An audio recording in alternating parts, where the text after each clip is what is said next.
Então, hoje nós vamos seguir, na aula de hoje nós vamos seguir aí em Efésios 4.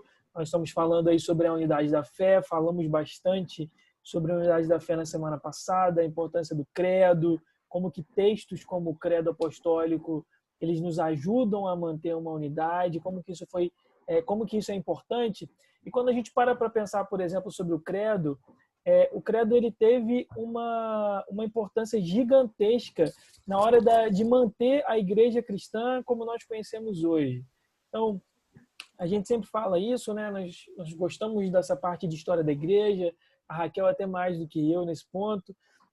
A gente fala e ela sempre explica como que, ao longo da história, heresias tentaram entrar dentro da igreja, minar a igreja, acerca de Cristo, acerca da Trindade. Na verdade, os primeiros séculos ali foram voltados para estabelecer ensinamentos sólidos acerca da pessoa de Cristo. Se Jesus, como é que Jesus ele é Deus e ele é homem ao mesmo tempo? Algumas pessoas falavam que na época que Jesus na verdade havia sido uma espécie de, ele teria sido adotado no momento do seu batismo, que ficou conhecido como a heresia adocionista. Eles falavam que Jesus na verdade não era Deus, mas ele era uma espécie aí de super-anjo, é um ser espiritual abaixo de Deus, mas não tinha a mesma matéria, a mesma substância de Deus. E aí, isso tudo foi nos primeiros séculos. E aí vem alguns textos que são reconhecidos, que foram reconhecidos por toda a igreja, por todos os cristãos, como o credo apostólico, e isso ajuda a manter uma unidade. É importante que você saiba que o que nós acreditamos, a base do que nós acreditamos aqui no Brasil é a mesma base dos cristãos coptas no Egito. Eles acreditam na mesma coisa. A tradição é bem diferente quando você para olhar questão de vestimentas, de liturgias, é tudo bem diferente. Mas a base da nossa fé é a mesma. Então, o credo, por exemplo, ele tem uma importância muito grande nisso daí, em manter a unidade da fé. É por isso que é tão importante essa parte de ensino. O ensino auxilia a gente manter essa unidade. Então, eu vou espelhar a tela com vocês. Deixa eu jogar para cá. Vou jogar vocês aqui para cima. E vou pegar daqui. Então, a gente começou a falar bastante, nós já falamos bastante sobre isso daí na última aula, quando fala sobre a unidade da fé. Vamos ler o texto? Lembrar o texto novamente, Efésios 4, do 1 ao 16, e diz assim. Isso. E diz assim, Efésios 4, do 1 ao 16. Portanto, eu, prisioneiro no Senhor, peço-vos que andeis de modo digno para com o chamado que recebestes, com toda humildade, mansidão, com paciência, suportando-vos uns aos outros em amor, procurando cuidadosamente manter a unidade do Espírito no vínculo da paz. Há um só corpo e um só Espírito, como também foste chamado em uma só esperança do vosso chamado. Há um só Senhor, uma só fé, um só batismo, um só Deus e Pai de todos, que é sobre todos, por todos e está em todos. Mas a graça foi concedida a cada um de nós, conforme a medida do dom de Cristo. Por isso foi dito, subindo para o alto, levou cativo o cativeiro e deu dons aos homens. O que significa ele subiu, senão que também desceu às partes mais baixas da terra? Aquele que desceu é o mesmo que também subiu muito acima de todos os céus, para preencher todas as coisas. E ele designou uns como apóstolos, outros como profetas, outros como evangelistas e ainda outros como pastores e mestres, tendo em vista o aperfeiçoamento dos santos para a obra do ministério e para a edificação do corpo de Cristo, até que todos cheguemos à unidade da fé e do pleno conhecimento do Filho de Deus, ao estado de homem feito, à medida da estatura da plenitude de Cristo, para que não sejamos mais inconstantes como crianças, levados ao redor por todo o vento de doutrina, pela mentira dos homens, pela sua astúcia na invenção do erro. Pelo contrário, seguindo a verdade em amor, cresçamos em tudo naquele que é a cabeça, Cristo. Nele, o corpo inteiro bem ajustado e ligado pelo auxílio de todas as juntas, segundo a correta atuação de cada parte, efetua o seu crescimento para a edificação de si mesmo no amor. Sempre lembrando, essa carta aí de Paulo à igreja em Éfeso, é tido aí como o Tratado de Paulo sobre igreja. Então, o assunto principal de Paulo aqui vai ser sobre a igreja. Então, é um tratado de Paulo sobre eclesiologia. Da mesma maneira que quando a gente pega Colossenses, é o tratado de Paulo acerca de Cristo. Então, aqui Paulo vai apresentar e vai falar sobre a igreja como corpo de Cristo. Em Colossenses, Paulo vai falar sobre Cristo como corpo da igreja, como corpo, como o cabeça da igreja. Então, Efésios, Paulo vai falar sobre eclesiologia. Colossenses, Paulo vai falar sobre cristologia. Isso é importante na hora de você entender e saber a ideia principal aí do livro. Então, Paulo então explica a importância sobre a unidade da fé. Ele fala, na verdade, Paulo ele vai falar que nós vamos chegar a essa unidade, né? Nós estamos seguindo essa unidade, versículo 13. Versículo 13, ele fala: até que todos cheguemos à unidade da fé e do pleno conhecimento do Filho de Deus. Na verdade, Paulo vai falar que nós chegamos à unidade da fé através da atuação dos 5 dons ministeriais, dos 5 ministérios, ou dos dons de ascensão. Isso que está aí em Efésios 4, versículo 11, que na verdade fala sobre os 5 ministérios, apóstolos, profetas, evangelistas, pastores e mestres. Também nós conhecemos popularmente como os 5 ministérios, mas eles também são chamados de dons de ascensão. Na verdade, eles são chamados assim porque Jesus ele distribui esses dons à igreja quando ele ascende ao Pai, ou seja, quando ele vai até o Pai após a sua ressurreição.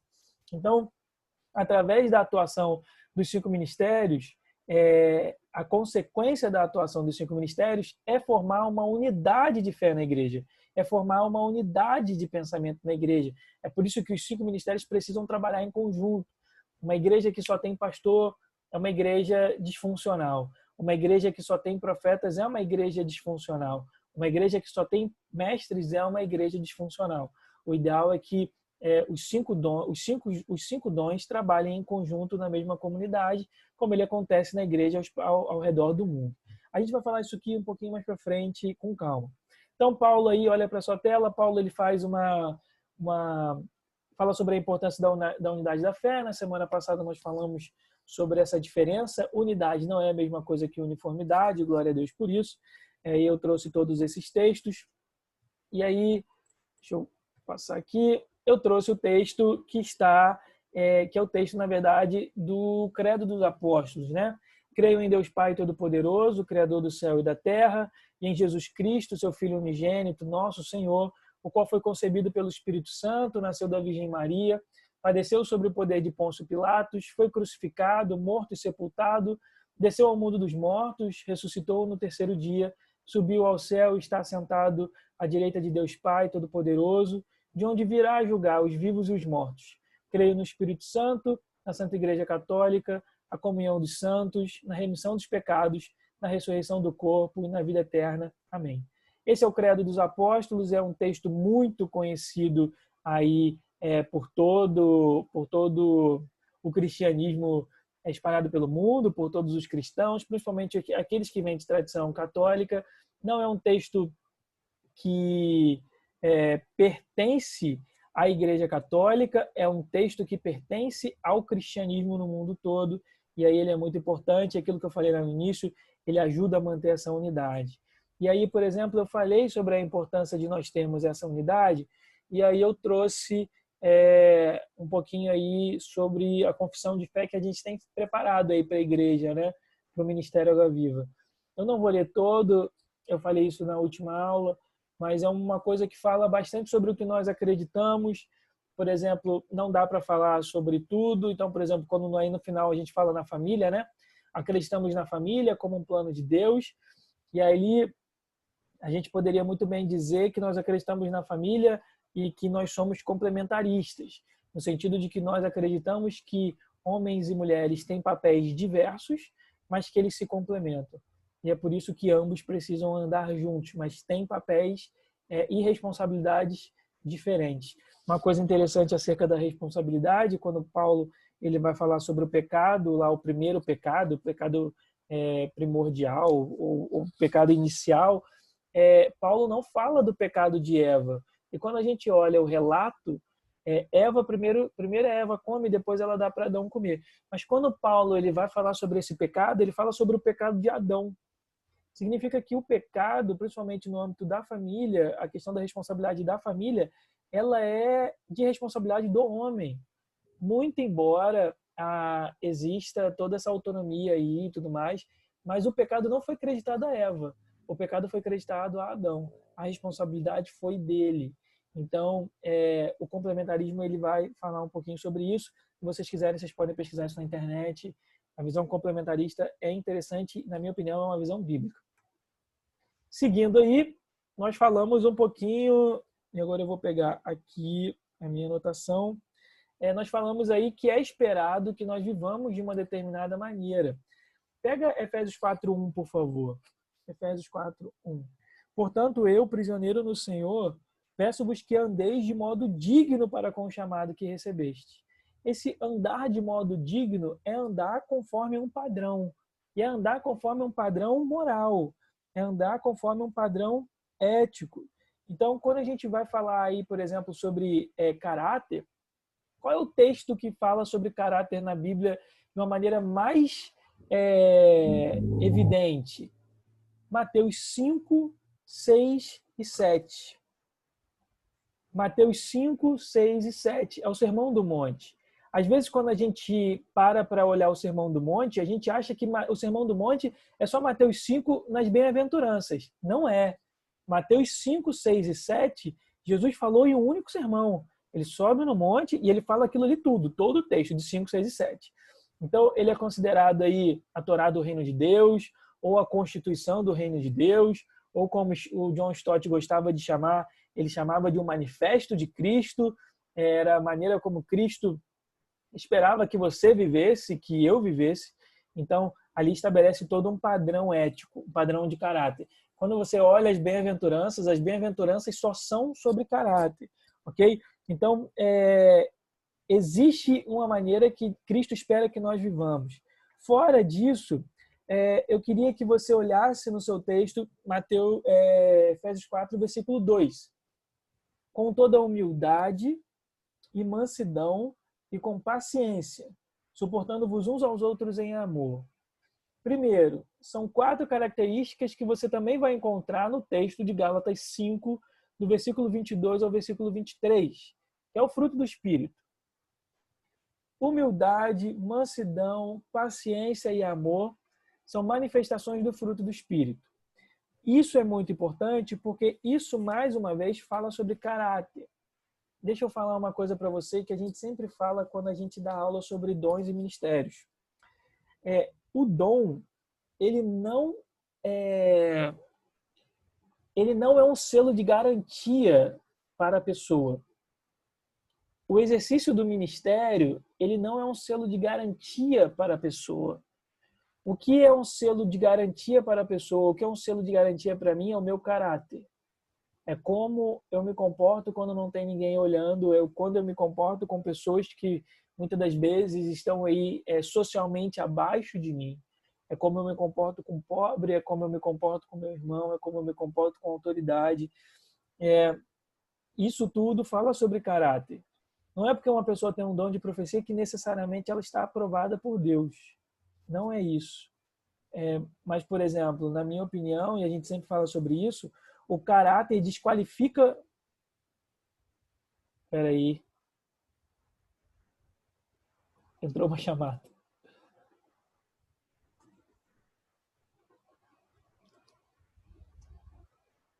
Espera aí. Vocês estão me ouvindo? Sim. Ok. Deixa eu só entrar de novo, porque eu estou falando pelo áudio, mas eu saí da sala porque entrou uma chamada. Mas enquanto isso eu vou falando aqui. O caráter, ele não... Na minha opinião, o caráter ele desqualifica a pessoa para o ministério. No sentido de... Como assim? No sentido de que se uma pessoa não tem um caráter aprovado, ela não vai ter... Ela muitas das vezes ela não vai ser aprovada para o ministério. Isso, por exemplo, é muito comum e deve ser olhado quando nós falamos sobre casamento, sobre família. Se uma pessoa não tem uma família, ou melhor, ela não tem uma família nos padrões bíblicos, muitas das vezes ela não vai estar aprovada para exercer um ministério, para cuidar de uma pessoa. Quando Paulo, por exemplo, fala sobre o dom do ministério pastoral, a gente repara o seguinte: o pastor na vida de um novo convertido, ele é a primeira referência que a pessoa vai ter sobre Deus. Ele vai ser a primeira referência que a pessoa vai ter sobre pai. Ele vai ser a primeira referência que a pessoa vai ter sobre liderança. Então, é necessário que a pessoa tenha um caráter para que ela possa desenvolver o seu ministério. Muitas das vezes, se isso não acontecer, essa pessoa não está aprovada para o ministério. E eu, particularmente, tenho uma visão bem xiita, no sentido de ser bem radical nesse sentido aí, sobre ministério, família e tudo mais. Então, uma outra coisa que a gente falou na semana passada é sobre essa questão dos dons, do fruto do Espírito, né? O fruto do Espírito, muitas das vezes, ele só cresce na comunidade do Espírito. E a gente terminou a aula falando sobre isso. Humildade, mansidão, paciência. Como é que a humildade vai crescer se eu não me relaciono com outra pessoa? O momento em que eu tenho que exercer humildade é quando eu tenho que reconhecer Deus na vida da Márcia. É quando eu reconheço Deus na vida da Elisa. É quando eu reconheço que Deus também fala com elas. E que muitas das vezes eu preciso me submeter àquilo que Deus está falando sobre elas. É no contexto de comunidade do Espírito que, por exemplo, nós vamos reconhecer que os nossos irmãos são maiores do que a gente. Que eu reconheço que o Jean é maior do que eu reconheço Deus na vida da Alexia. É o tipo de coisa que acontece apenas na comunidade de fé, na comunidade do Espírito. Então é necessário que você congregue. Não tem essa coisa, olha, eu não tenho problema. Na verdade, olha, eu saí da igreja porque a igreja é complicada e eu tive uma decepção. Queridão, isso faz parte da igreja. É o ambiente que você vai crescer, é o lugar que você tem a oportunidade de exercer e de manifestar o fruto do Espírito. Do contrário, não tem como você manifestar. Mansidão. Como que você manifesta mansidão se você não convive com ninguém? Aí é fácil demais. É a mesma coisa o cristão fazer um jejum de meia-noite a meio-dia, sendo que você acorda às 11h55. É fácil demais. Não faz o menor sentido. Então, assim, vai fazer um jejum de meio-dia, é pouco, queridão. Em termos de cristão, como é que eu falo? De disciplina, né, espiritual, você precisa melhorar esse seu período de jejum. Mas se você vai fazer até meio-dia, não tem problema. Às vezes você está começando aí na prática do jejum. Mas então acorde às 6 horas da manhã, né? Faça o seu devocional, passe fome, no sentido de que sinta a necessidade e a falta de alimento físico. Isso faz parte da prática do jejum. Então, como é que você vai ter mansidão, como é que você vai ter humildade, como é que você vai ter paciência se você não está na comunidade do Espírito? Então, o fruto do Espírito só cresce na comunidade do Espírito, né? E aí, ele falou, eu falei isso aí na semana passada também, considere o texto do versículo 2, suportando-vos uns aos outros em amor. E aí a gente escuta muita coisa acerca desse versículo, no sentido de que esse suportar não é de tolerar, mas é de dar suporte, cuidado e tudo mais. Mas mesmo assim, nos dois, seja no sentido de tolerância, seja no sentido de apoio. Como que você vai fazer isso fora da comunidade? Não existe vida fora do corpo, não existe espírito fora do corpo. Nós somos um corpo só e um espírito só, como Paulo vai falar no versículo 4, 5 e 6. Então, desista dessa coisa, eu vou deixar de congregar, eu vou ser a primeira pessoa. Quando você pensar em deixar de congregar, lembra de mim falando no seu ouvido. Não existe vida fora do corpo. E se você deixar de congregar, você deixa de ser igreja. Você deixa de ser noivo de Cristo. E eu tenho quase que certeza que você não vai ser salvo. Porque Deus vem buscar uma noiva. Ele vem casar com o corpo. Ele não vem buscar partes isoladas, soltas pelo mundo. Então, não existe base bíblica para você deixar de congregar. Inclusive, o escritor de Hebreus, como a Elisa lembrou também no final da última aula, ele nos incentiva a permanecer e a persistir no ato de congregar. Nós falamos, por exemplo, de Romanos 12:15, naquele versículo de você rir com os que riem. E aí eu também falei sobre aquilo que o Cacau Marques fala naquele podcast do Doutrina e Devoção, onde ele vira e fala assim, olha, existe um riso que você só dá com o outro. Existe alegria individual? Existe alegria individual. Quando você recebe uma promoção, quando você, sei lá, passa um bom final de semana, quando você tem uma boa notícia, quando você está em família, é uma alegria individual. Mas existe também uma alegria no corpo. Eu não sei vocês, mas assim, eu fico muito feliz quando de verdade, eu fico muito feliz quando eu vejo pessoas ao meu redor e geralmente pessoas próximas a mim que estão bem-sucedidas. Tem duas pessoas que levantaram a mão, só um instantinho, que são bem-sucedidas, que abriram negócios. Eu fico particularmente empolgado quando eles fazem isso, eu torço, eu fico realmente feliz. Eu acho que isso é uma coisa que vem quando a gente desenvolve uma consciência do que é corpo de Cristo. Eu sei que quando a Márcia está bem, eu estou bem, porque nós somos um corpo e a felicidade e o sucesso da Márcia vai chegar até mim. Eu sei que quando a Elisa está bem espiritualmente, isso me fortalece espiritualmente também. Mas eu também sei que o meu pecado individual tem reflexos no corpo de Cristo.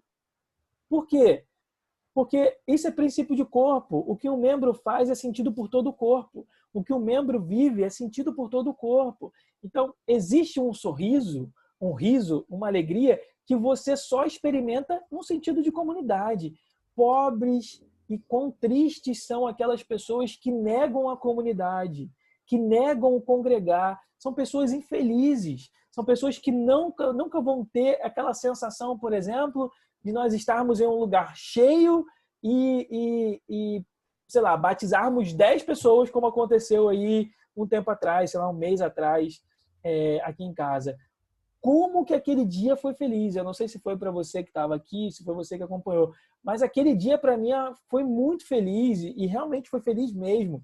É uma coisa linda ver cristão sendo batizado, é uma coisa muito bonita vendo as pessoas tomarem essa decisão. Isso é uma experiência que apenas os que congregam vão ter oportunidade de ter. Aquelas pessoas que não congregam realmente são muito tristes. Quem foi que levantou a mão? Eu levantei. Elisa, mande, Elisa. Eu ia falar sobre o batismo também, mas já que você já falou. E eu ia falar sobre uma situação mais simples, que foi agora no início da aula, quando você perguntou se estava bem, as pessoas e tal, e o Jean respondeu Sim. Com uma alegria indizível. Sim. E eu estava com o microfone fechado, mas aqui eu sorri. Sim. E eu falei, glória a Deus, que irmã Exato. Tá feliz, né? Aí o outro já sorriu também, que eu ouvi uma outra Mas deu para sentir a alegria dele mesmo. Deu. E assim, ele acabou de chegar do pedal, é por isso. Tá endorfinado. Não, não é que ele acabou de chegar no pedal, é porque ele tá Não, tô brincando. Depois foi com a família, né? Amém. Agora, é uma coisa contagiosa, né? Essa alegria do Jean aí chegou na gente. É igual aqueles vídeos, eu não sei, eu sou meio bobo com essas coisas de vídeos de internet. Mas é igual, já vi uns vídeos que você tem alguém filmando, tipo no metrô, e tem uma pessoa gargalhando sozinha, ela tá vendo alguma coisa no celular, ela tá gargalhando. Aquilo é contagiante, todo mundo começa a rir. Então, essa coisa de ter um riso que só é com você. Flávia, quer falar? Não, eu levantei no início da aula, mas já passou, tá? Eita, passou, foi mal, desculpa. Não, não. É porque quando você estava falando do credo, aí eu ia falar que assim, que quando, na minha passagem pela Igreja Católica, duas coisas que marcaram muito a minha vida foi o Pai Nosso e o credo. Tanto que assim, eu nunca aprendi, né, glória a Deus por isso, a Ave Maria. Não sei nem sei falar Ave Maria direito. Sim. Mas o credo eu amava. Eu cantava, porque a gente cantava na igreja, né? Sim, então, até a semana passada, quando acabou a aula, que eu fui tomar banho, eu fiquei cantando o credo no chuveiro. Eu vou procurar essa musiquinha, porque eu não sei a musiquinha do credo.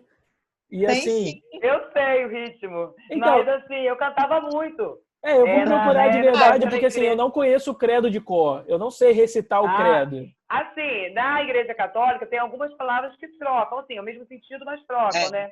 Mas é a mesma coisa. Eles falam mansão bom. dos Assim, mortos, eu amava né? o credo. Eles falam mansão dos mortos. mansão dos mortos, acho que da carne fala outra coisa, mas assim, é o mesmo sentido. É o mesmo sentido, é o mesmo corpo, texto. Eles falam carne, sei lá, mas é muito lindo. Eu sempre amei o credo. Eu gostava mesmo. Graças a Deus, o credo é para ser passado. O credo é bom. Flávia, para você ter noção, eu aprendi o credo, eu tinha 10 anos. Quando eu fiz primeira comunhão. Quando eu fiz primeira comunhão, e nunca esqueci. Pois é. Nunca esqueci também o credo, nunca. Ficou era a musiquinha, música que a gente aprende. Uma musiquinha aí que eu aprendi quando eu era criança na igreja foi a musiquinha dos livros do Novo Testamento. Também nunca esqueci. O do Antigo Testamento eu não sei. Agora do Novo Testamento eu aprendi. Seguindo a vida, meu povo. Então existe essa questão aí dessa alegria. E aí, versículo 3.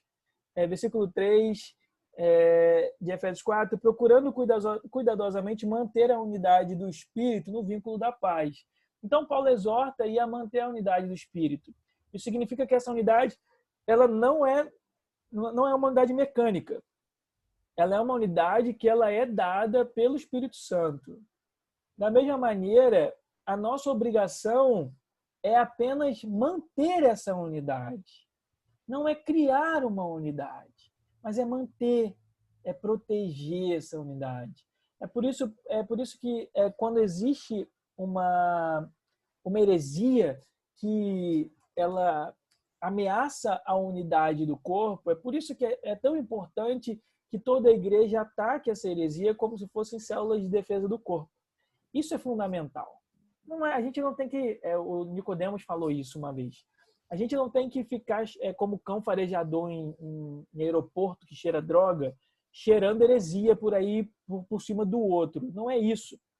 Mas a base, ela precisa ser defendida. Então, quando surge alguma coisa, nós precisamos manter essa unidade. Como que nós mantemos essa unidade? No vínculo da paz. Olha que coisa bonita e filosófica. No vínculo da paz. É necessário que a gente mantenha a paz uns com os outros.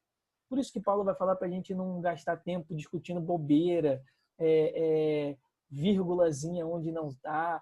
Não tem problema se você, na minha opinião, né? Não tem problema se você acredita na visão de salvação. Raquel, se me ouvir, isso vai morrer. Mas, por exemplo, não tem problema se você acredita na questão da salvação voltada para Armínio, como outras pessoas, como os calvinistas, como, por exemplo, a minha posição.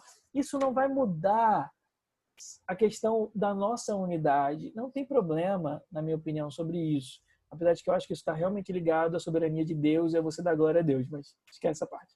Mas, assim, isso não vai estar tão influente nisso. Por exemplo, não importa. Na verdade, não é tão importante se um cristão, por exemplo, crê que a igreja não vai estar aqui durante a tribulação.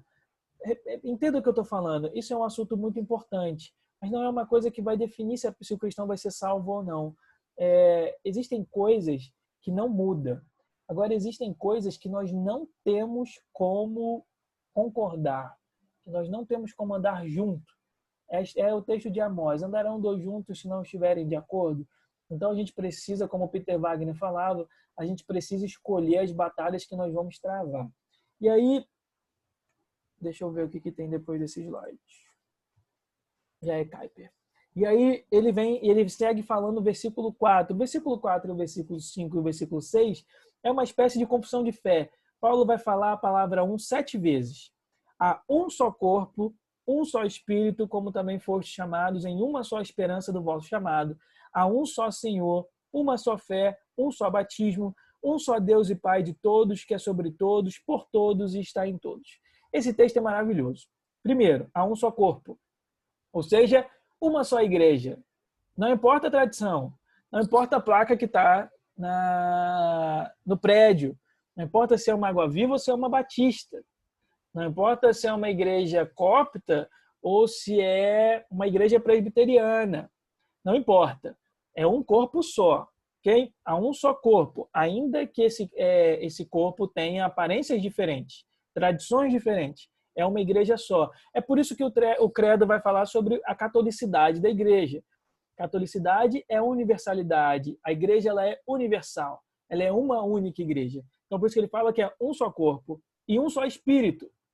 Não existem deuses diferentes. Todo cristão adora apenas um Deus.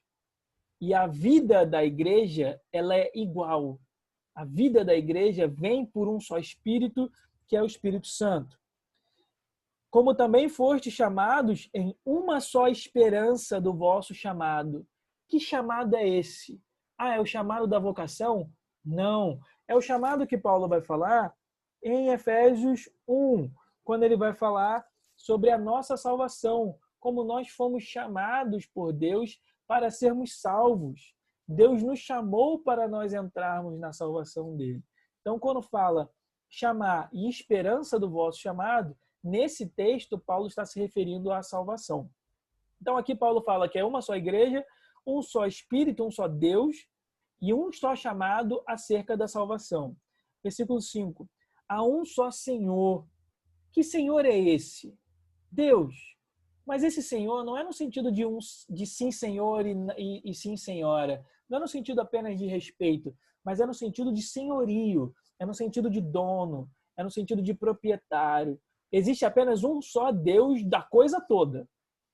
E existe apenas um só dono da coisa toda. E esse dono é Cristo, é Deus. E aí eu lembrei agora há pouco dessa frase de Kuyper, que está aí na sua tela. Abraham Kuyper, eu vou falar rapidinho só para você entender, eu sempre trago foto para você conhecer as pessoas. Abraham Kuyper foi um teólogo holandês, ele era um sacerdote, ele era um pastor de igreja, mas em um determinado momento ele entendeu que ele poderia servir mais ao corpo e à sociedade holandesa sendo político. Como naquela época a igreja da Holanda era uma igreja vinculada ao Estado holandês, ele não poderia exercer 2 cargos públicos. Então, todo sacerdote da igreja holandesa reformada, ele era também um funcionário público. Então, como ele não poderia fazer isso, ele abre mão do sacerdócio para entrar no mundo da política, ele vira deputado. E Kuyper escreveu muito. Eu acredito que nem todo o material que ele deixou escrito foi traduzido para o português ainda. Kuyper, ele chega a ser primeiro-ministro da Holanda. Não apenas isso, mas muitas das normas que até hoje existem na Holanda foram da época de Kuyper. Kuyper, ele vai falar sobre pobreza e ele vai falar sobre as esferas da sociedade, uma coisa muito parecida com aquela questão dos 7 montes, mas ao mesmo tempo que é muito parecida, é muito diferente. Nós falamos sobre os 7 montes, Kuyper fala mais no sentido das esferas, ele não fala só sobre 7, mas no sentido de você influenciar. A questão dos 7 montes fala mais sobre dominação. É uma coisa que eu particularmente tenho um pouco de dificuldade bíblica de enquadrar. Acho que o que enquadra mais aqui é a questão do Kuyper das esferas da sociedade. Pessoal de teologia que é nerd até brinca, fala sobre as esferas de Kuyper com as esferas do dragão, do desenho do Dragon Ball e tal. Mas é uma piadinha de nerd que nem todo mundo vai entender. E Kuyper, então, ele fala isso aí. Eu adoro essa frase. Não há um único centímetro quadrado em todos os domínios ou esferas de nossa existência sobre as quais Cristo, que é soberano sobre tudo, não clame, é meu. Não existe nada, nenhum centímetro do universo, nenhuma área da sua vida, nenhum fôlego de vida, nenhuma planta, nenhuma grama, não existe absolutamente nada que Jesus não possa clamar e reivindicar, é meu. E é por isso que Paulo vai falar no versículo 5, há um só Senhor, há um só dono. Só existe um dono da coisa toda. E esse dono é Cristo. Tudo foi dado para Jesus, por Deus. Lembra disso? Todas as coisas foram criadas através dele e para ele, para Cristo. Então, essa frase é maravilhosa. Não há um único centímetro quadrado em todos os domínios de nossa existência, sobre os quais Cristo, que é soberano sobre tudo, não clame, é meu. Naquela última vez que eu preguei lá na igreja sobre Colossenses, eu falei sobre isso. Vai chegar uma hora que, e você precisa ter isso em mente, eu tenho menos de 1 minuto, vai chegar uma hora que Deus vai reivindicar a sua vida. No sentido de que os nossos dias estão contados, o nosso fôlego de vida não nos pertence, mas foi dado por Deus, e vai chegar uma hora que ele vai reivindicar isso de volta. E aí você e eu, nós precisamos estar cientes de que isso vai ser reivindicado. Amém? Durmam com essa frase de Kuyper, procurem ele é bem legal, eu gosto bastante do Kuyper. Dúvidas? Ninguém? Então abra os microfones e deem tchau um para o outro. Que eu tenho menos de um minuto. Tchau, gente. Qualquer dúvida, galera, me chama lá no grupo ou me chama no privado e a gente continua conversando, tá? Valeu. Valeu, galera. Tamo junto. Tchau. Valeu, um abraço. Tchau. Tchau.